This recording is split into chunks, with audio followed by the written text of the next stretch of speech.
Welcome to my YouTube channel. आज मैं आपको क्लास 7 के लिए सबक नंबर 13 को पढ़ाऊंगी। एग्ज़ाम से मुतालिक पूरे ही चैप्टर की तैयारी करवाऊंगी, थोड़ा भी टाइम वेस्ट नहीं करूंगी। तो सबसे पहले मैं आपको इस नज़म को पढ़ना सिखाऊंगी ताकि जिन बच्चों को उर्दू पढ़ने में मुश्किल पेश आती है वो इस नज़म को पढ़ना अच्छे से सीख सके। फिर इस नज़म के सभी अशार की तशरीह लिखना सिखाऊंगी कि एग्ज़ाम में किस तरह से लिखनी है। फिर किसी भी नज़म का मरकज़ी ख़याल आपसे एग्ज़ाम में पूछा जा सकता है, तो इस नज़म का मरकज़ी ख़याल लिखना बताऊंगी कि किस तरह से लिखा जाना है। लास्ट में टेक्स्ट बुक के क्वेश्चन आंसर। एक ज़रूरी बात और बताना चाहती हूँ कि इस बुक के 15 चैप्टर हैं, तो मैंने 15 के 15 चैप्टर के सभी क्वेश्चन आंसर एक साथ एक ही वीडियो में अपलोड किए हैं ताकि आपको लिखते वक्त आसानी हो सके। तो वीडियो आपको प्लेलिस्ट में मिल जाएगी और लिंक डिस्क्रिप्शन बॉक्स में मिल जाएगा। ये वीडियो उन बच्चों के लिए भी यूज़फुल रहेगी जो एग्ज़ाम की तैयारी एंड टाइम पर करते हैं। अब पहले नज़म को पढ़कर बता देती हूँ। नज़म का नाम है नन्ही बूंद का हौसला। इसके शायर हैं असमत जावेद। सब बच्चे ध्यान रखेंगे कि नज़म के शायर का नाम याद रखना निहायत ज़रूरी है, क्योंकि एग्ज़ाम में तशरीह करते वक्त नज़म के शायर का नाम सयाको सबाक में लिखना है। ठीक याद रहेगा कि नन्ही बूंद का हौसला नज़म को किसने लिखा है? असमत जावेद ने। एक बार ऐसा हुआ बरसात में, सर्द लंबी घुप अंधेरी रात में, एक नन्ही बूंद आंखें मीचती हिचकिचाती सांस अंदर खींचती, छोड़कर बादल का पहलू जब चली, दिल ही दिल में सोच कर डरने लगी।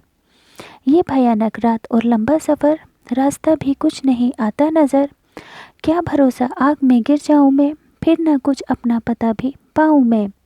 ये भी मुमकिन है मिलूं मैं खाक में, मौत भेटी हो ना मेरी ताक में। उसने फिर सोचा कि किस्मत का लिखा जो भी होगा सामने आ जाएगा। सोच कर अनजान अपना क्यों डरूं, डर के मैं मरने से पहले क्यों मरूं, क्या ज़रूरी है गिरूं मैं रेत पर, यह भी मुमकिन है गिरूं मैं खेत पर। खार पर गिरने से मुझको क्यों हरास, ये भी मुमकिन है बुझाऊं उसकी प्यास। बूंद ने छोड़ा खुदा पर फैसला, उसके दिल में हौसला पैदा हुआ, हो के बेपरवाह खुशी में झूमती आ गई दरिया पे।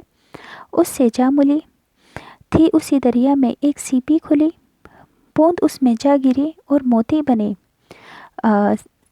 लिखा किसने है? इस नज़म के शायर हैं असमत जावेद। अब नज़म के सभी अशार की तशरीह लिखना सीखोगे एग्ज़ाम में कैसे लिखनी है। तो सभी बच्चे एक बात याद रखेंगे कि एग्ज़ाम में किसी भी नज़म की तशरीह लिखने से पहले सयाको सबाक लिखना मस्ट होता है। याद रखोगे कि एग्ज़ाम में किसी भी नज़म की तशरीह लिखने से पहले सयाको सबाक लिखना मस्ट होता है। इसमें लिखोगे कि ये बंद नज़म नन्ही बूंद का हौसला से लिया गया है, जिसे असमत जावेद ने लिखा है। सयाको सबाक नहीं लिखोगे तो एग्ज़ाम में मार्क्स कट होंगे। तो याद रहेगा कि तशरीह लिखने से पहले हमेशा सयाको सबाक लिखना है। अब यहाँ पर पहला बंद है। वैसे तो मैंने नज़म को पढ़कर बता दिया है, पहला बंद आप अपने आप पढ़ लेंगे। डायरेक्ट ही पहले बंद की तशरीह बता देती हूँ किस तरह से लिखोगे एग्ज़ाम में।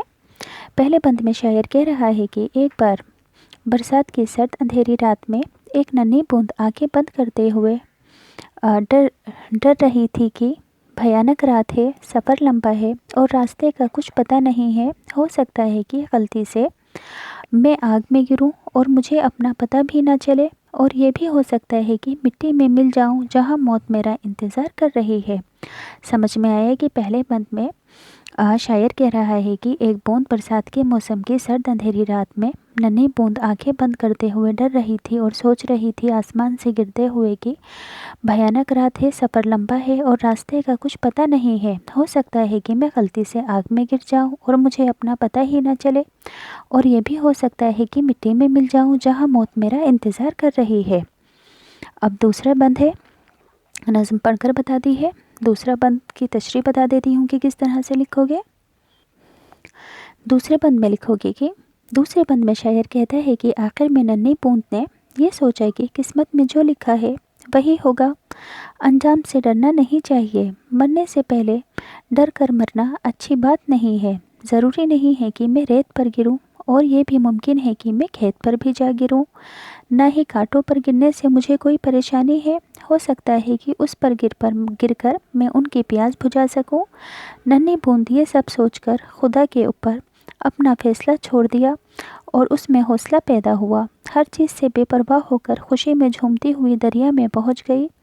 इस दरिया में एक सीप का मुंह खुला हुआ था। बूंद बूंद उस सीप के अंदर पहुंच गई और मोती बन गई। दूसरे बंद में समझ में आया कि इस बंद में शायर ने क्या कहा है कि आखिर में नन्ही बूंद ने ये सोचा कि किस्मत में जो लिखा है वही होगा, अंजाम से डरना नहीं चाहिए, मरने से पहले डर कर मरना अच्छी बात नहीं है। ज़रूरी नहीं है कि मैं रेत पर गिरूं, और ये भी मुमकिन है कि मैं खेत पर जा गिरूं। ना ही कांटों पर गिरने से मुझे कोई परेशानी है, हो सकता है कि उस पर गिरकर मैं उनकी प्यास बुझा सकूं। नन्ही बूंद ने ये सब सोचकर खुदा के ऊपर अपना फैसला छोड़ दिया और उसमें हौसला पैदा हुआ। हर चीज़ से बेपरवाह होकर वे खुशी में झूमती हुई दरिया में पहुंच गई। उस दरिया में एक सीप का मुंह खुला हुआ था। बूंद उस सीप के अंदर पहुंच गई और मोती बन गई। अब एग्ज़ाम में किसी भी नज़म का मरकज़ी ख़याल आपसे लिखने के लिए कहा जा सकता है।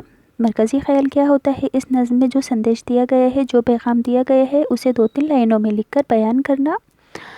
तो इस नज़म का मरकज़ी ख़याल है, इस नज़म के ज़रिए शायर कहता है कि इंसान को अपना हौसला हमेशा बुलंद रखना चाहिए। काम करने से पहले, अनदेखे अंजाम से पहले ही डरना नहीं चाहिए।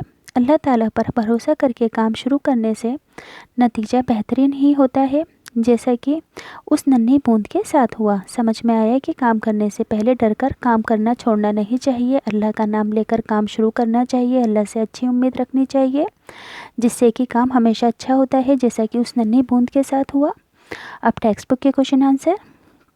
सवाल नंबर 1, नन्ही बूंद बादल के पहलू से निकलकर क्यों डर रही थी? जवाब, नन्ही बूंद बादल के पहलू से निकलकर इसलिए डर रही थी कि गिरने के बाद उसका अंजाम क्या होगा। सवाल 2, नन्ही बूंद ने क्या सोचकर अपना हौसला बढ़ाया? जवाब, नन्ही बूंद ने ये सोचकर अपना हौसला बढ़ाया कि जो किस्मत में लिखा है वही होगा। सवाल 3, हौसला पैदा होने पर उसकी क्या कैफियत हुई? जवाब, हौसला पैदा होने पर वे बेखौफ और खुशी में झूमती हुई दरिया में जा गिरी। सवाल नंबर 4, नन्ही बूंद का अंजाम क्या हुआ? जवाब, नन्ही बूंद सीप में गिरी और मोती बन गई। तो यहाँ से ये चैप्टर कंप्लीट होता है।